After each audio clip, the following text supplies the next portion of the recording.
যুক্তরাষ্ট্রের নবনির্বাচিত president Donald Trump পর্নোস্টারকে ঘুষ দেওয়ার অপরাধে দোষী সাব্যস্ত হয়েছিলেন নিউ ইয়র্কের আদালতে। এবার সেই মামলা তুলে নেওয়ার আবেদন করলেন তিনি।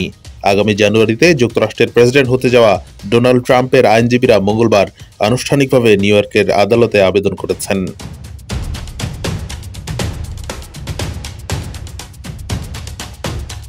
ট্রাম্পের বিরুদ্ধে পর্নোস্টারকে ঘুষ দেওয়ার যে মামলা আছে, যাতে তিনি দোষী সাব্যস্ত হয়েছেন, তা ফিরিয়ে নেওয়া হোক, অর্থাৎ ট্রাম্পকে এই মামলা থেকে রেহাই দেওয়া হোক।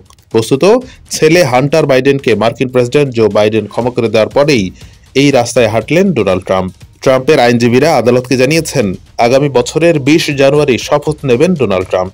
এরপর তিনি প্রেসিডেন্টের অফিসে বসে কাজ করবেন। তার মাথার উপর এই মামলাটি ঝুলে থাকলে প্রেসিডেন্ট হিসেবে তার কাজের ক্ষতি হতে পারে।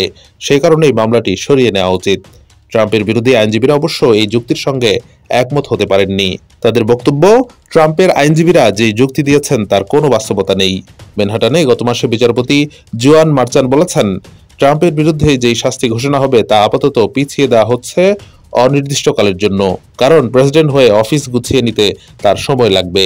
আইনজীবীরা আবেদন করেছেন, ট্রাম্পের প্রেসিডেন্ট হিসেবে দ্বিতীয় মেয়াদ শেষ হলে তাকে শাস্তি দেওয়া হোক, কিন্তু ট্রাম্পের আইনজীবীরা চাইছেন মামলাটি খারিজ করে দেওয়া হোক।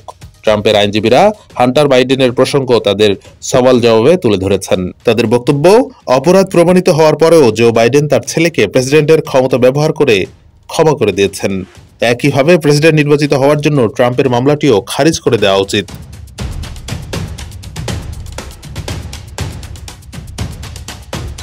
ট্রাম্পের বিরুদ্ধে অভিযোগ ছিল, এক পর্নো স্টারের মুখ বন্ধ করার জন্য তিনি $1,30,000 মার্কিন ঘুষ দিয়েছিলেন। ওই পর্নো স্টারের সঙ্গে যৌন সম্পর্ক ছিল ডোনাল্ড ট্রাম্পের। সেই কথা তিনি যাতে প্রকাশ্যে না বলেন সেজন্যই ঘুষ দিয়েছিলেন ট্রাম্প। আদালত এই ঘটনাকে অপরাধ হিসেবে দেখিয়েছিল এবং ট্রাম্পকে দোষী সাব্যস্ত করে। Anwar Hossain, BD archive.